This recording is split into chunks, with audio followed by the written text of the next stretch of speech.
menyusun ini untuk aturannya dulu, ya kan, untuk kurban ini melibatkan MUI, ya kan. Nah, ini diingatkan kembali kepada masyarakat untuk persyaratan hewan kurban itu seperti apa, ya kan. Sehingga jangan sampai yang menjual hewan kurban ini menjual hewan kurban yang tidak memenuhi syarat, terutama untuk kambing, ya kan. Banyak yang bilang, wah ini untuk akikah. Padahal saya sudah tanyakan ke MUI kemarin kan, untuk akikah dengan kurban ini syaratnya sama-sama 1 tahun, kan? Ya kan. Jadi ini perlu disampaikan, perlu tahu masyarakat ya. Penjual pun juga harus ada. Ini harus ada aturan yang mengatur. Terus untuk masjid-masjid yang mengadakan pemotongan penyembelihan hewan kurban, karena ini rutinitas kita setiap tahun. Setiap tahun kita adakan, itu buatlah tempat yang menyusun ini untuk aturannya dulu, ya kan, untuk kurban ini melibatkan MUI, ya kan. Nah, ini diingatkan kembali kepada masyarakat untuk persyaratan hewan kurban itu seperti apa, ya kan. Sehingga jangan sampai yang menjual hewan kurban ini menjual hewan kurban yang tidak memenuhi syarat, terutama untuk kambing, ya kan. Banyak yang bilang, wah ini untuk akikah. Padahal saya sudah tanyakan ke MUI kemarin kan, untuk akikah dengan kurban ini syaratnya sama-sama 1 tahun, kan? Ya kan. Jadi ini perlu disampaikan, perlu tahu masyarakat ya. Penjual pun juga harus ada. Ini harus ada aturan yang mengatur. Terus untuk masjid-masjid yang mengadakan pemotongan penyembelihan hewan kurban, karena ini rutinitas kita setiap tahun. Setiap tahun kita adakan, itu buatlah tempat yang lakukan pemeriksaan hewan. Ya, tidak saja itu waktu dalam 1 bulan ini baru dimunculkan itu untuk hewan kurban, pemeriksaan untuk hewan kurban. Jadi dalam 1 bulan ini kita telah memeriksa hewan-hewan itu dari segi kesehatan. Ya, syarat syar'inya yaitu terkait dengan masalah umur, masalah cacat, ya kan, masalah buta, dan ya itulah persyaratan hewan kurban yang ada di hadis ya. Jadi kita secara teknis lihat itu benar nggak masalah umur. Ini masalah umur dulu kita, ya, masalah umur sudah benar, masalah gemuknya, masalah kesehatannya, tidak boleh buta, itu sudah kita periksa, dan akhirnya kita menimbulkan kesimpulan bahwa masih ada seperempatnya ya, seperempat itu di dalam 1 kandang itu kalau kita periksa satu-satu itu ada seperempatnya yang belum memenuhi persyaratan umur. Nah, dan ini warga sekitarnya sudah duluan mengalami kematian ayamnya. Nah, ini di satu peternak itu dia baru mati ada berapa, katanya 20, kemudian mati cepat sekali. Kemudian sudah kita lakukan tindakan, awalnya kita masih mencurigai itu penyakit CRD biasa. Kemudian besok harinya kita ambil sampel dan kita kirimkan ke laboratorium veteriner Lampung. Akhirnya di tanggal 12 kita dikasihkan info secara lewat WA, menyampaikan bahwa ayam di sana positif, tapi secara surat. Ini bisa kita kumpulkan cuma 230, kosong semua. Nah inilah termasuk dari 250-nya itu. Jadi saya serahkan ke sini. Jadi obat akan bermacam-macam, nanti jangan lihat mereknya, yang penting lihat kandungannya. Kandungannya ini berapa persen? Baca dulu aturan pakai. Jangan sembarangan. Jangan dipakai untuk kelebihan. Obat ini akan menyebabkan kuman itu jadi kebal. Nah, makanya harus tepat dosis. Kalau kurang dosisnya juga bisa menjadi kebal. Kumannya tidak mati, dia bisa beradaptasi dengan obat itu, kemudian jadi kebal. Makanya kita harus tingkatkan lagi yang lebih tinggi ya. Ini nanti kita akan kesulitan. Makanya harus diperhatikan tata cara sebelum kita mengaduk obat. Desinfektan yang konsentrasinya cukup tinggi. Ada yang 20% yang dimana desinfektan ini bisa kita gunakan untuk antiseptik. apabila kita gunakan untuk antiseptik, desinfektan ini bisa dipakai untuk 1000 liter air per liter. Jadi menyikapi peningkatan harga, antiseptik yang ada di pertokoan kesehatan, terutama di apotek, toko alat kesehatan, di mana harga 1 liter sudah mencapai sekitar 350. Kemarin saya survei Pak Gub. Jadi berdasarkan itu kami berinisiatif dari dokter-dokter hewan Indonesia dan Asosiasi Obat Hewan Indonesia, di sini ada juga pengurusnya telah hadir, berinisiatif penyebaran virus COVID-19. Kita berharap dengan terjaganya kebersihan, juga kita disiplin dalam physical distancing, akan mengurangi penyebaran itu. Terlebih lagi bila kita jaga stamina dengan benar, asupan makanan, asupan gizi yang benar, bahkan vitamin.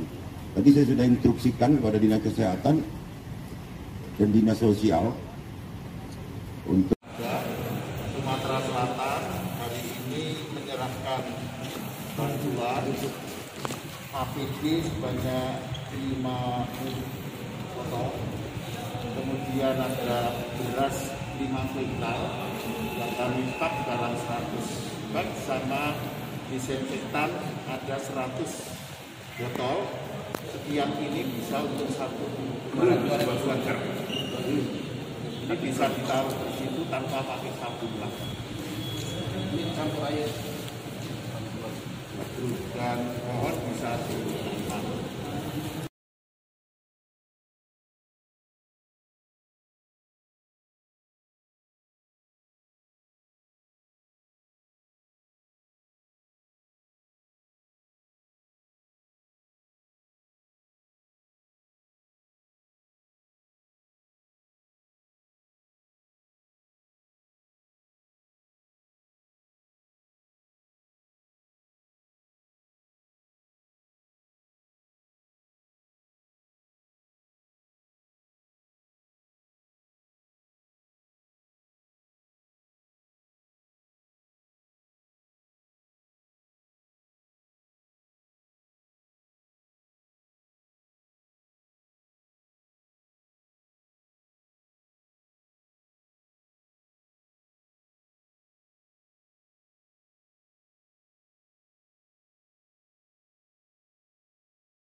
Assalamualaikum warahmatullahi wabarakatuh.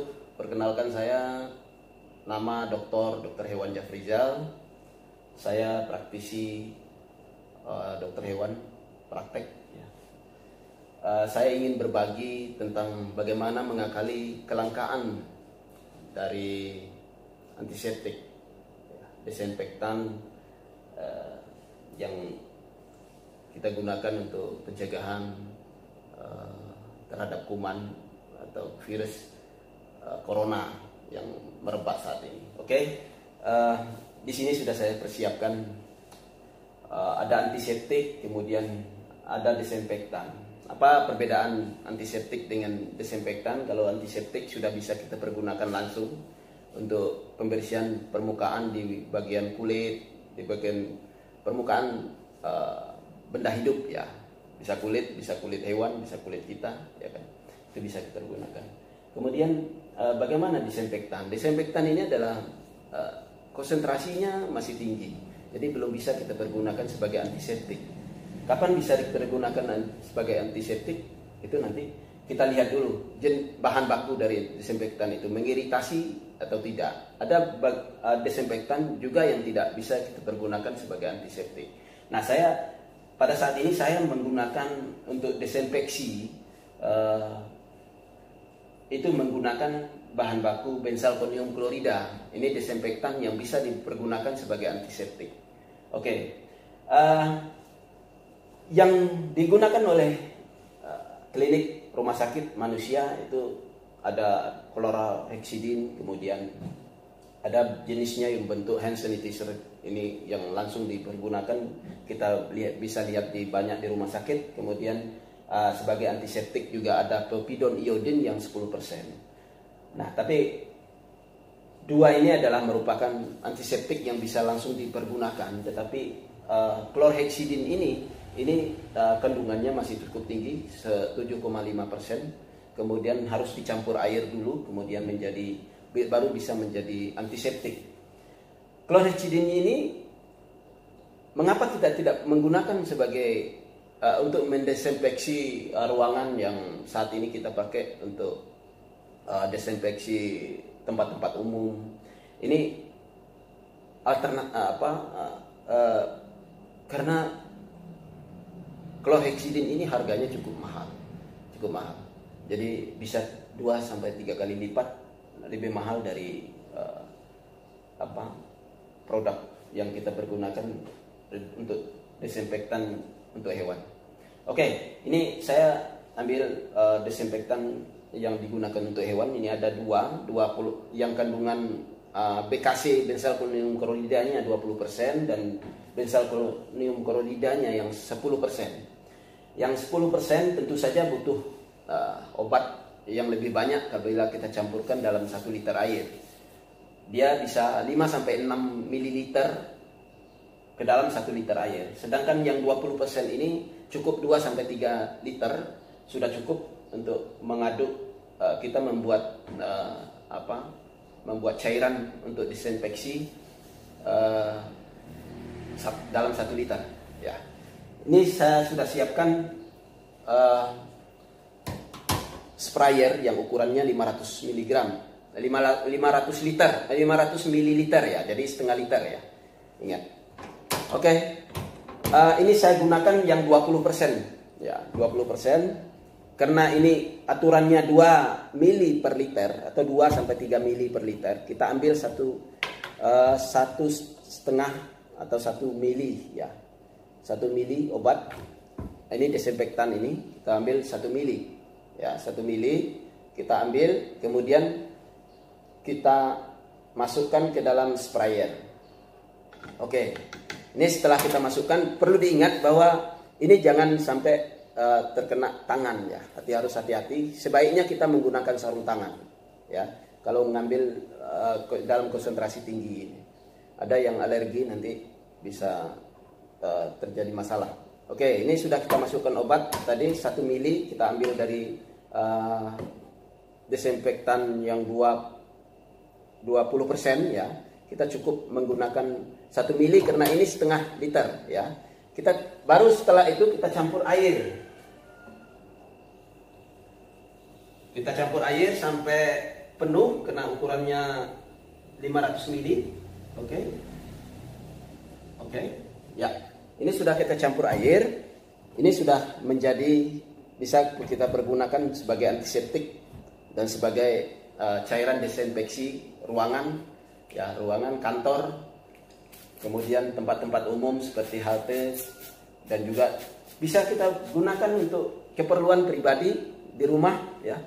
Di rumah bisa kita pergunakan untuk semprot ruangan, dan kita berinteraksi dengan orang, kemudian kita mesti cuci tangan, ya. Cuci tangan kita biarkan dulu, kemudian ya kita biarkan dulu kering, ya. Ruangan setelah ini baru bisa kita, sudah disemprot, baru bisa kita pergunakan setelah 10 sampai 15 menit sehingga obat itu sudah kering. Oke, mungkin itu saja yang bisa saya bagi. Semoga bermanfaat. Wabillahi taufiq wal hidayah. Assalamualaikum warahmatullahi wabarakatuh.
Peternak khususnya di daerah situ. Ya, untuk daerah situ lakukan kebersihan kandang, kemudian sebenarnya jangan beli ayam dari luar, ayam tempat yang baru masuk ke tempat kandang mereka, kemudian hati-hati untuk beli ayam di pasar, ya kan, jangan sampai ayam itu memang terindikasi kena flu burung, kemudian bisa menular ke ayamnya. Itu kemudian lakukan desinfeksi kandang. Itu bisa menggunakan deterjen, ya, bisa desinfektan. Kita ada desinfektan dari dinas dari pemerintah kota, nanti akan kita bagikan semua ke sana. Kalau dilihat dari kasus ini sebenarnya penyebabnya apa sih?